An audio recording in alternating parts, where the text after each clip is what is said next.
ओम शांति। आज बाबा के 29 जुलाई के महावाक्य हैं और महावाक्यों का सार है, मीठे बच्चे, पहले पहले सबको बाप का सही परिचय देकर गीता का भगवान सिद्ध करो, फिर तुम्हारा नाम बाला होगा। पहले पहले सबको बाप का सही परिचय देकर गीता का भगवान सिद्ध करो, फिर तुम्हारा नाम बाला होगा।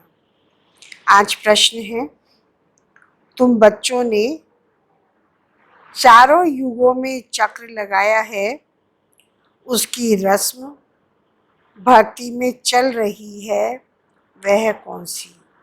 प्रश्न समझ में आ रहा है? हम बच्चों ने चारों युगों में चक्र लगाया है, सतयुग, त्रेता, द्वापर, कलयुग लगाया है ना। उसकी रस्म बाबा पूछ रहे हैं, भक्ति मार्ग में किस रूप में है?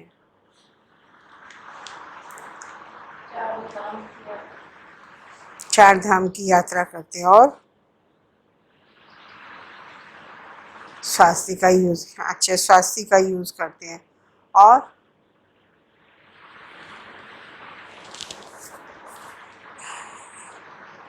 और कौन सी है? हाँ,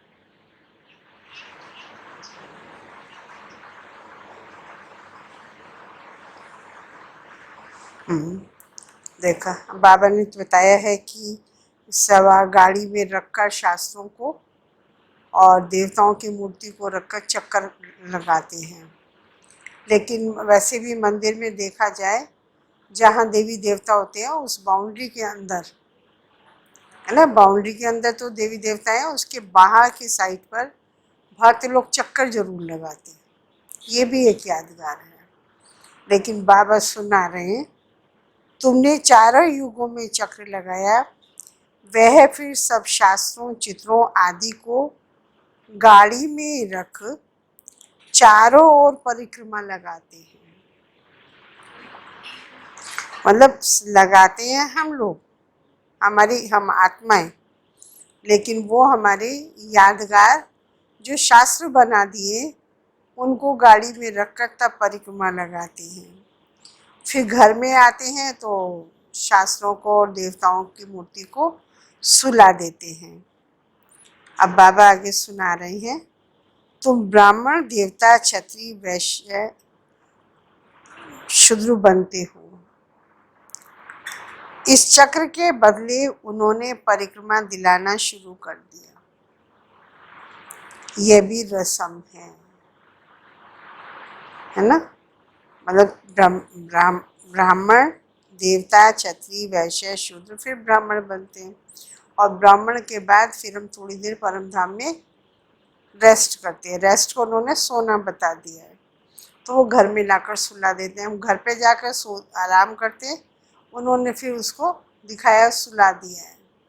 तो यादगार हमारी सूक्ष्म आत्मा की है, उन्होंने यादगार रखी है, हमारे भौतिक शरीर बनाकर उसको रख दिया है, उसकी कॉपी कर दी है। लेकिन समझ से नहीं है बेचारे भक्त, अभी भी समझाओ तो समझ में नहीं आता है।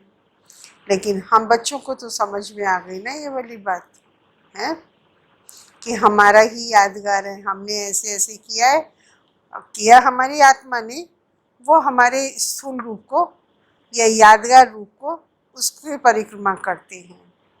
ओम शांति। रूहानी बाप बैठ रूहानी बच्चों को समझाते हैं। जब कोई को समझाते हो, आज बाबा मुरली में अपना परिचय दे रहे हैं कि कैसे सेवा करो, सेवा करने का तरीका, क्योंकि शिक्षक भी है ना। कभी बाप बनकर हम बच्चों को वर्षा देता है, उसके उमंग और खुशी में लाता है। कभी टीचर बनकर हमको ट्रेनिंग देता है और कभी सदगुरु बनकर हमें अच्छी से अब डांटना भी शब्द नहीं लगता है, लेकिन अलर्ट करता है, ऐसा कह सकते हैं, है ना। तीनों ही रूपों का बाबा यहाँ पर प्रयोग करता है। ये हमारे समझने के ऊपर है कि बाबा किस टाइम पर किस रूप से हमें देता है, और यादगार भी हम कर सकते हैं कि आज बाबा ने अपने इस रूप को ऐसे हमें रखा है। जब चक्कर लगाते हैं तो बाबा को याद करते हैं, कभी बाप रूप से, कभी टीचर रूप से, कभी सदगुरु रूप से, कभी भाई रूप से। तो बाबा की मुरली से ही वो शब्द हम ले सकते हैं। तो आज की मुरली में बाबा का टीचर वाला रूप है। तो बाबा हमें समझा रहे हैं, तो अच्छे स्टूडेंट बनकर समझना है। रूहानी बाप बैठ रूहानी बच्चों को समझाते हैं। जब कोई को समझाती हो तो पहले यह क्लियर कर दो कि बाप एक है। कैसे समझाना है वो तरीका, कुछ और नहीं, पहली पहली पॉइंट समझानी है, बाप एक है। पूछना नहीं बाप एक है या अनेक है, ये शब्द नहीं कहने हैं। सिर्फ कहना है बाप एक है, प्रश्न नहीं करना है, अपने आप ही बोलना है। ऐसे ऐसे तो फिर वो कह देंगे बाप परमात्मा तो अनेक है। कहना ही है बाप रचता गॉड फादर एक है, मतलब अथॉरिटी से ही शब्द बोलना है। परमात्मा बाप टीचर बाप गॉड फादर वो एक ही है, वह सब आत्माओं का बाप है। पहले पहले ऐसे नहीं कहना चाहिए वह बिंदी है। ना ये प्रश्न पूछना है कि भगवान एक है या अनेक है, सीधा कहना है बाप एक ही है। हाँ, दूसरा ये नहीं कहना है हमें कि वो बिंदी है, इसमें भी वो मूंझ जाएंगे। पहले पहले तो यह निश्चय बुद्धि अच्छी रीति समझाओ कि दो बाप हैं, एक लौकिक और एक परलौकिक। तीसरी पॉइंट, लौकिक तो हर एक का एक ही होता है, लेकिन उनको कोई खुदा और गॉड, लौकिक बाप हर एक का एक ही होता है, लेकिन उनको कोई खुदा या गॉड नहीं कहते। पारलौकिक बाप को गॉड खुदा कहते हैं, वह एक ही है, सब एक को ही याद करते हैं। पहले पहले यह पक्का निश्चय कराओ कि फादर है स्वर्ग की रचना करने वाला,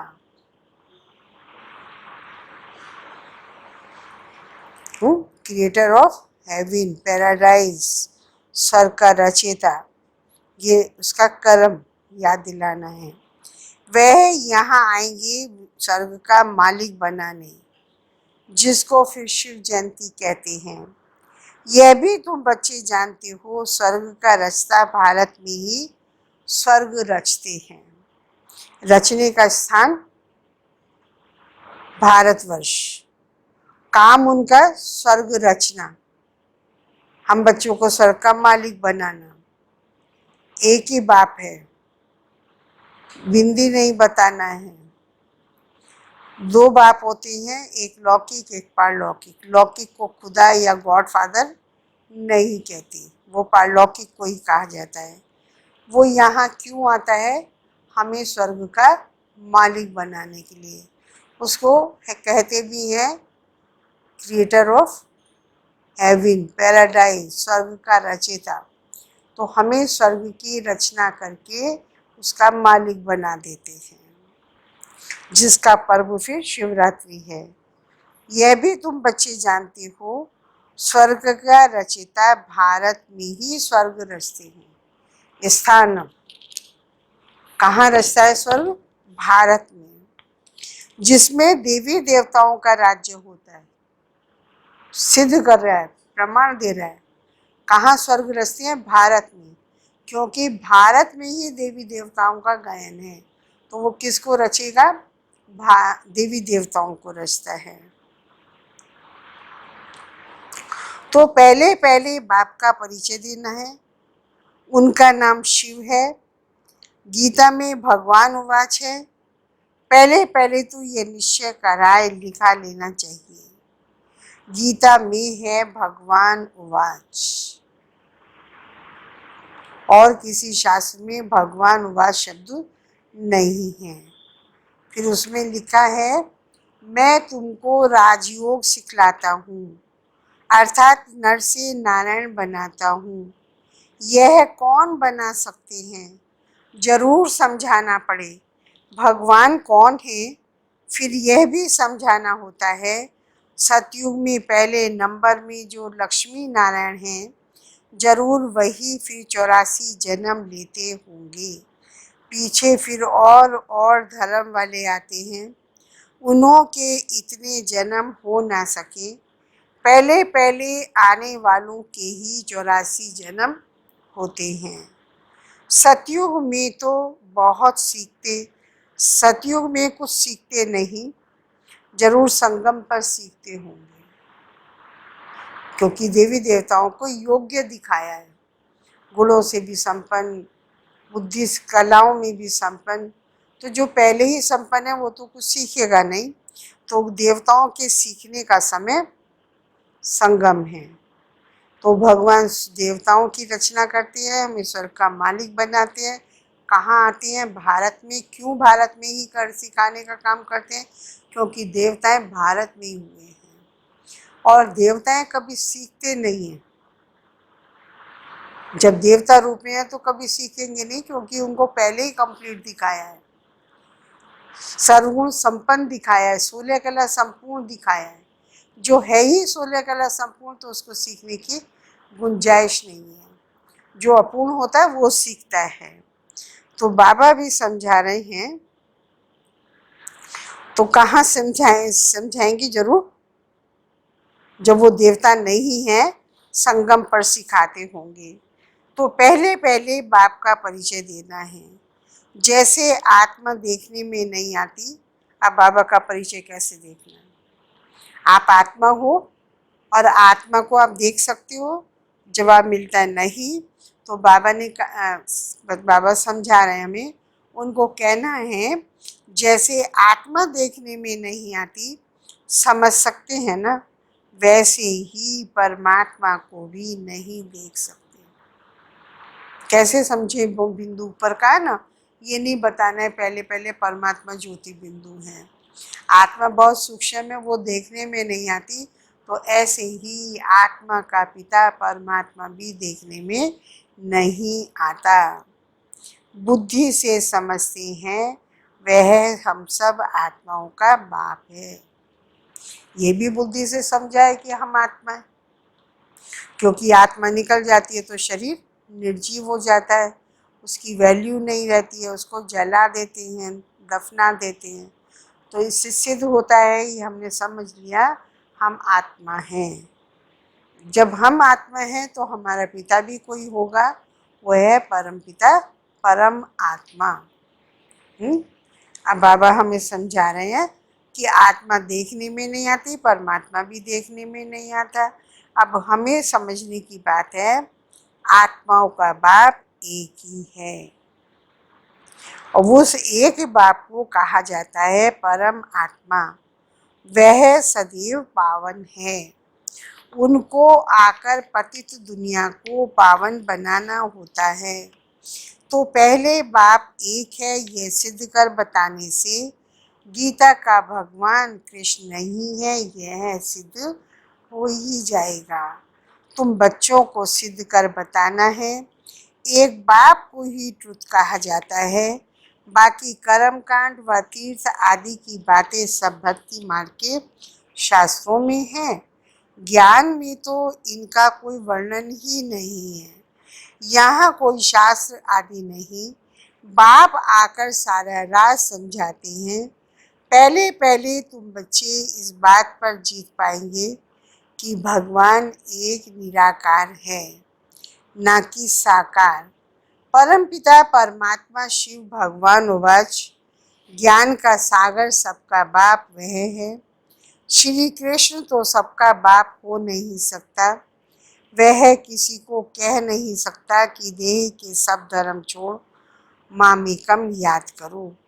है बहुत सहज बात, परंतु मनुष्य शास्त्र आदि पढ़ भक्ति में पक्के हो गए हैं, आजकल शास्त्रों आदि को गाड़ी में रख परिक्रमा देते हैं, चित्रों को ग्रंथों को भी परिक्रमा दिलाते हैं, फिर घर में आकर सुलाते हैं।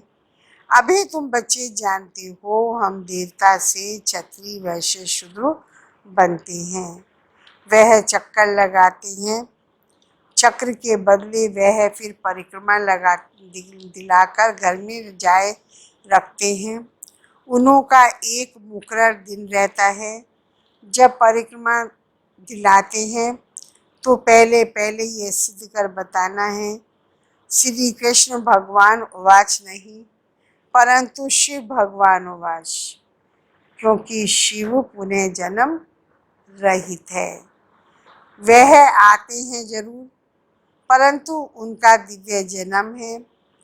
भागीरथ पर आकर सवार होते हैं, पतितों को आकर पावन बनाते हैं, रचता और रचना के आदि मध्य अंत का राज समझाते हैं, जो नॉलेज और कोई नहीं जानते। बाप को आप ही आकर अपना परिचय देना है। मुख्य बात है ही बाप के परिचय की। वही गीता का भगवान है। यह तुम सिद्ध कर बताएंगे तो तुम्हारा नाम बहुत वाला हो जाएगा। तो ऐसा पर्चा बनाकर उसमें चित्र आदि भी लगाकर फिर एरोप्लेन से गिराने चाहिए। बाप मुख्य मुख्य बातें समझाते रहते हैं। तुम्हारी मुख्य एक बात में जीत हुई तो बस तुमने जीत पाई। इसमें तुम्हारा नाम बहुत बाला हुआ है। इसमें कोई खिटपिट नहीं करेंगे। यह बड़ी क्लियर बात है। बाप कहते हैं मैं सर्वव्यापी कैसे हो सकता हूँ? मैं तो आकर बच्चों को नॉलेज सुनाता हूँ। पुकारते हैं आकर पावन बनाओ, रचता और रचना का ज्ञान सुनाओ। महिमा भी बाप की अलग और कृष्ण की अलग है। ऐसे नहीं शिव बाबा आकर फिर कृष्ण व नारायण बनते हैं।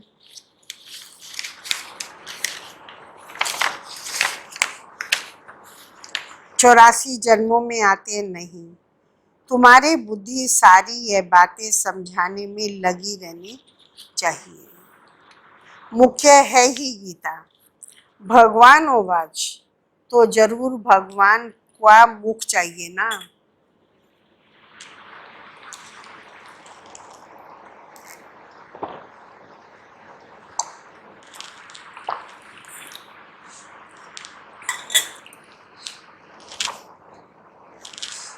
तो भगवान उवाच कहते हैं, कृष्ण उवाच नहीं। और बाबा ने कहा कृष्ण ने जन्म लिया है, शिव बाबा जन्म मरण रहित है, वो अपना शरीर नहीं लेते, जन्म मरण में नहीं आते। दूसरी बात अब बाबा कह रहे हैं कि भगवान उवाच है, वो मानते हैं भगवान जन्म मरण रहित है, हम भी कह रहे हैं, लेकिन उसको मुख तो चाहिए बोलने के लिए। जब उवाच शब्द दिया है, भगवान तो है निराकार, आत्मा मुख बगैर कैसे बोले? तब कहते हैं मैं साधारण तन का आधार लेता हूँ। तो पहले पहले लक्ष्मी नारायण बनते हैं। जिस तन का आधार लेता हूँ वह पहला पहला नारायण बनता है। वही 84 जन्म लेते लेते पिछाड़ी में आते हैं, तो फिर उनके ही तन में आता हूँ। कृष्ण के बहुत जन्मों के अंत में आते हैं। साधारण तन में आता हूँ, वो सतयुग में जाकर नारायण बनता है। फिर उसके 84 जन्म में आकर वो जब साधारण होता है तब मैं उसमें प्रवेश करता हूँ। तो ऐसे ऐसे विचार सागर मंथन करो, अंदर ही अंदर चिंतन करो, कैसे किसको समझाएं। एक ही बात से तुम्हारा नाम बाला हो जाएगा। रचता बाप का सबको मालूम पड़ जाएगा। फिर तुम्हारे पास बहुत आएंगे, तुमको बुलाएंगे कि यहाँ आकर भाषण करो। इसीलिए पहले पहले अलग सिद्ध कर समझाओ। तुम बच्चे जानते हो बाबा से हम स्वर्ग का वर्षा ले रहे हैं। बाबा हर 5,000 वर्ष बाद भारत में ही भाग्यशाली रथ पर आते हैं। यह है सौभाग्यशाली जिस रथ में भगवान आकर बैठते हैं। कोई कम है बात है क्या? भगवान इनमें बैठ बच्चों को समझाते हैं कि मैं बहुत जन्मों के अंत में इनमें प्रवेश करता हूँ। श्री कृष्ण की आत्मा का रथ है ना, वह खुद कृष्ण तो नहीं है, बहुत जन्मों के अंत का है। श्री कृष्ण की आत्मा के का बहुत जन्मों के अंत का शरीर है, उसमें परमात्मा प्रवेश करते हैं। हर जन्म में श्री कृष्ण के फीचर्स, ऑक्यूपेशन आदि बदलते रहते हैं। बहुत जन्मों के अंत में जिसमें प्रवेश करता हूँ वह फिर कृष्ण भविष्य में जाकर कृष्ण बनते हैं। आते संगम पर हैं। हम भी बाप का बनकर बाप से वर्षा लेते हैं। बाप पढ़ाकर साथ ले जाते, और कोई तकलीफ की बात नहीं। बाप सिर्फ कहते हैं माम एकम याद करो, तो यह अच्छी रीति विचार सागर मंथन करना चाहिए। कैसे कैसे लिखें, यही मुख्य मिस्टेक है, जिस कारण ही भारत अनराइटियस, इरिलीजियस, इंसॉल्वेंट बना है। बाप फिर आकर राजयोग सिखाते हैं, भारत को राइटियस, सॉल्वेंट, रिलीजियस बनाते हैं। आदि सारी दुनिया को राइटियस बनाते हैं। उस समय सारे विश्व के तुम मालिक होते हो। कहते हैं wish you long life and prosperity. बाबा आशीर्वाद नहीं करते सदा जीते रहो, यह तो साधु लोग कहते हैं।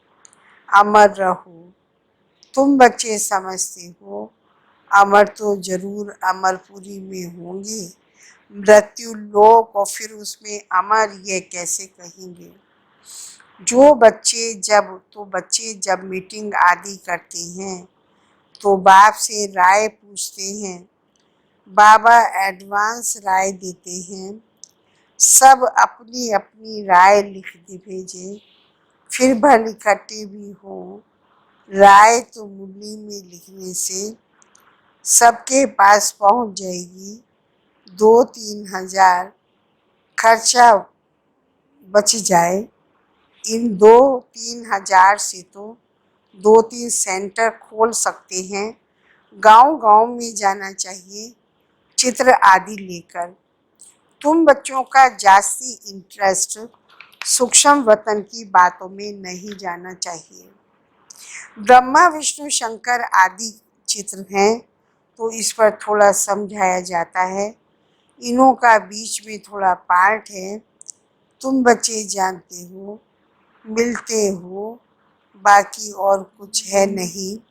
इसीलिए इसमें जास्ती इंटरेस्ट नहीं लिया जाता।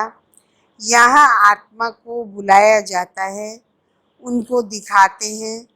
कोई आकर रोते भी हैं, कोई प्रेम से मिलते हैं, कोई दुख के आंसू बहाते हैं। ये सब ड्रामा में पार्ट है। जिसको चिट चैट कर कही जाए, वो लोग तो ब्राह्मण से में कोई की आत्मा को बुलाते हैं, फिर उनको कपड़ा आदि पहनाएंगे। अब शरीर तो वह खत्म हो गया, बाकी पहनेगा कौन? तुम्हारे पास वह रस्म नहीं है। रोने आदि की तो कोई बात ही नहीं। तो ऊंच से ऊंच बनना है, वह कैसे बने? जरूर बीच में संगम युग है, जब पवित्र बनते हैं। तुम एक बात सिद्ध करेंगे तो कहेंगे यह तो बिल्कुल ठीक बताते हैं। भगवान कभी झूठ थोड़ी बता सकते हैं। फिर बहुतों का प्यार भी होगा, बहुत आएंगे। समय पर बच्चों को सब पॉइंट्स भी मिलती रहती हैं। पिछाड़ी में क्या क्या होना है वह भी देखेंगे। लड़ाई लगेगी, बम्स छूटेंगे, पहले मौत है उस तरफ, यहाँ तो रक्त की नदियाँ बहनी हैं। मौत होगी विदेशों में और भारत में होंगी खून की नदियाँ। और उसके बाद रक्त की नदियों के बाद होगा घी दूध की नदियाँ। पहले पहले धुआं विलायत से निकलेगा। डर भी वहाँ है। कितने बड़े बड़े बम्स बनाते हैं, क्या क्या उसमें डालते हैं जो एकदम शहर को खलास कर देते। यह भी बताना है किसने स्वर्ग की राजाई स्थापन की। हेवनली गॉडफादर जरूर संगम पर ही आते हैं। तुम जानते हो अभी संगम पर हैं। तुमको मुख्य बात समझाई जाती है बाप की याद की, जिससे कि पाप कटेंगे। भगवान जब आया था तो कहा था मामेकम याद करो तो तुम सतो प्रधान बन जाएंगे, मुक्ति धाम में जाएंगे। फिर कहते हैं फिर पहले से लेकर चक्र रिपीट होगा। डीटिज्म, इस्लामिज्म, बौद्धिज्म। तुम स्टूडेंट की बुद्धि में ये सारी नॉलेज होनी चाहिए। खुशी रहती है हम कितनी कमाई करते हैं। यह सत्यनारायण कथा, अमर कथा तुमको सुनाते हैं। तुम्हारे अनेक नाम रख दिए। मुख्य पहले पहले डीटिज्म, फिर सबकी बुद्धि वृद्धि होते होते झाड़ बढ़ता जाता है। अनेका अनेक धर्म, अनेक मतें हो जाती हैं। यह एक धर्म, एक श्रीमत से स्थापन होता है। द्वैत की बात नहीं। यह रूहानी नॉलेज रूहानी बाप बैठ समझाते हैं। तुम बच्चों को खुशी में रहना चाहिए। तुम जानते हो बाप हमको पढ़ाते हैं। तुम अनुभव से कहते हो तो यह शुद्ध अहंकार रहना चाहिए। हम अनुभव से कहते हैं बाप हमें पढ़ाते हैं तो ये शुद्ध अहंकार अंदर रहना चाहिए कि भगवान हमको पढ़ा रहे हैं और क्या चाहिए। जबकि हम विश्व के मालिक बनते हैं तो खुशी क्यों नहीं रहती। यह निश्चय में कहाँ संशय है। बाप में संशय नहीं लाना चाहिए। माया संशय में लाकर भुला देती है। बाबा ने समझाया माया आंखों द्वारा बहुत धोखा देती है। अच्छी रीति देखेंगे, अच्छी चीज देखेंगे तो दिल विचलित करेगी। खाएं, आंखों से देखते हैं तब क्रोध आता है मारने के लिए। इस देखें ही नहीं तो मारे कैसे। आंखों से देखते हैं तब लोभ मोह भी होता है। मुख्य धोखा देने वाली ये आंखें हैं। इन पर पूरी नजर रखनी चाहिए। आत्मा को ज्ञान मिलता है तो फिर क्रिमिनल पना छूट जाना चाहिए। ऐसे नहीं आंखों को निकाल देना है। तुम्हें तो क्रिमिनल आई को सिविल आई बनाना है। अच्छा, मीठे मीठे सिकील दे बच्चों प्रति माता पिता बाप दादा का याद प्यार। Good morning. रूहानी बाप की रूहानी बच्चों को नमस्ते। हम रूहानी बच्चों की रूहानी बाप को नमस्ते।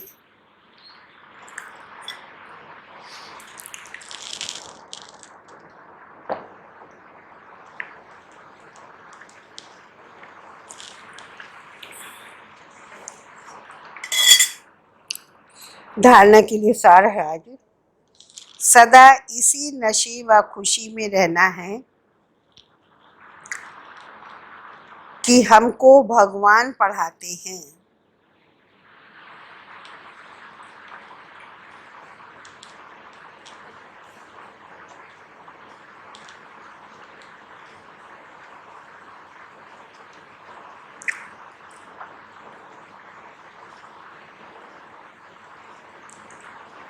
किसी भी बात में संशय बुद्धि नहीं होना है।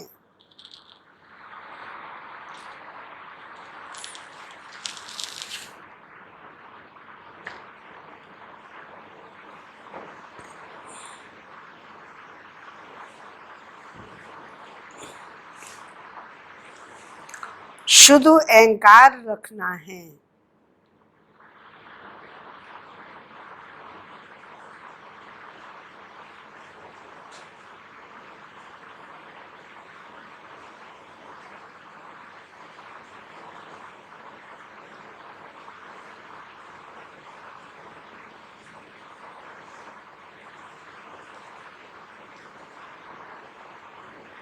सेकंड है सूक्ष्म वतन की बातों में ज्यादा इंटरेस्ट नहीं रखना है।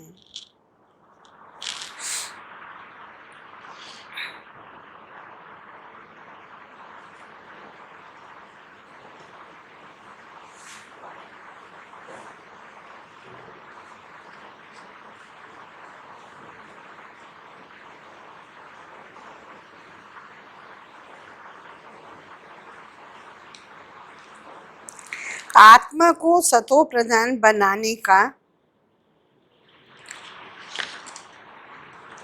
पूरा पूरा पुरुषार्थ करना है।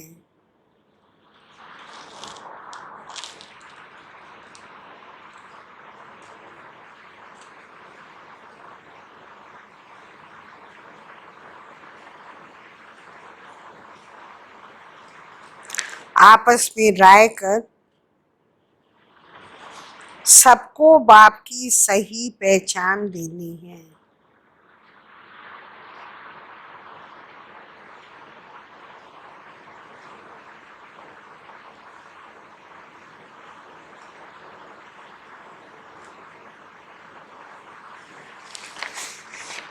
आज वरदान है संगम युग के महत्व को जान,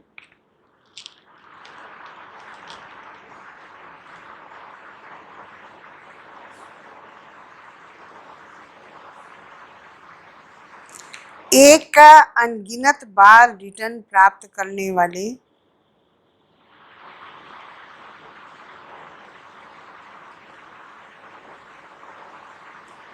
एक का अनगिनत बार रिटर्न प्राप्त करने वाले सर्व प्राप्ति संपन्न भाव।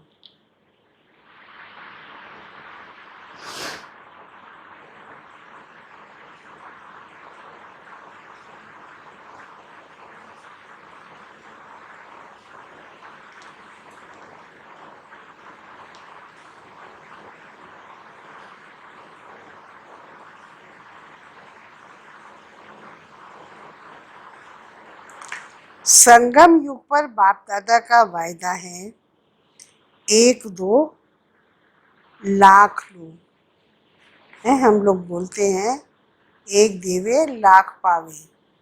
बाबा कह रहा है 1-2 लाख लो, माने तुरंत का उत्तर है। जैसे सर्वश्रेष्ठ समय, सर्वश्रेष्ठ जन्म, सर्वश्रेष्ठ टाइटल इस समय के हैं।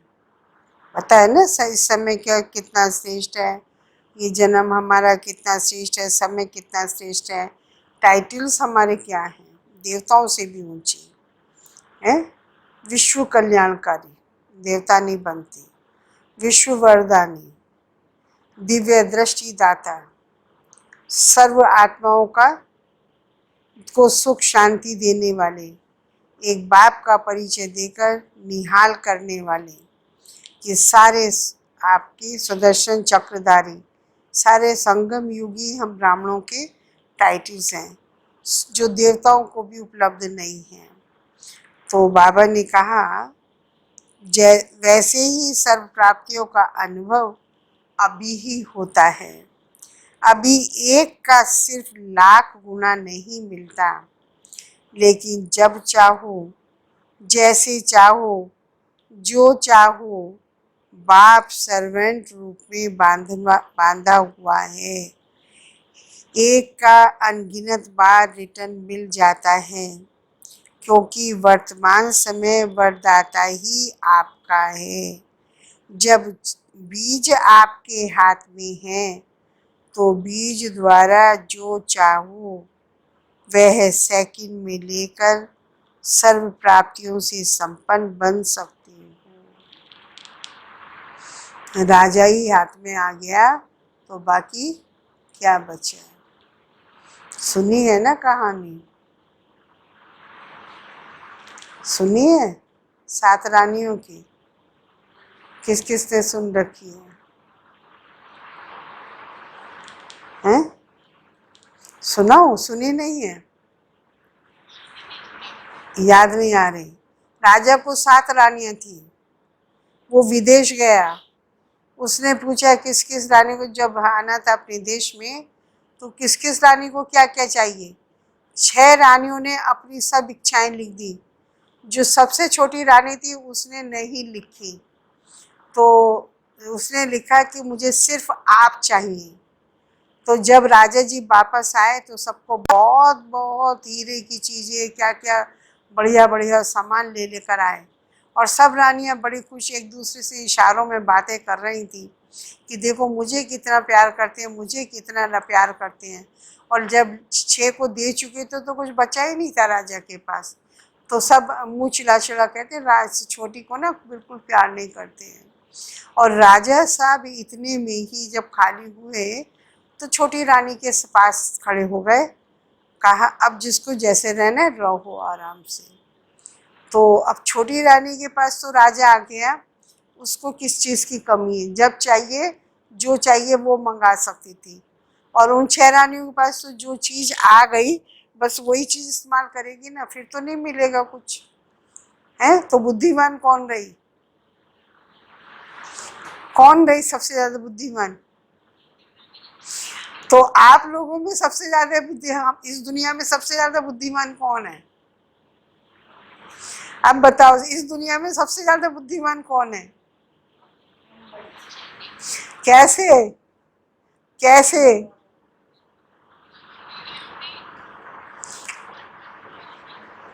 हाँ, बाबा मिल गया।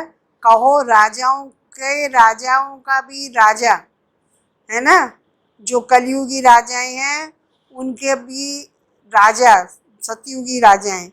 और सतयुगी राजाओं में भी ये सबसे नंबर 1 विश्व महाराजा है, उसका भी राजा। तो सारे विश्व का कहना चाहिए अधिकारी। राजा तो कुछ भी नहीं है शिव बाबा के आगे, है कुछ? वो हमारा बन गया, बीज हमारे हाथ में आ गया। तो अब जो चाहे मर्जी हम बच्चे ले सकते हैं। तो है तरह ना सब, है सबको। तो कल क्या करेंगे फिर, उस क्या करेंगे अब कल?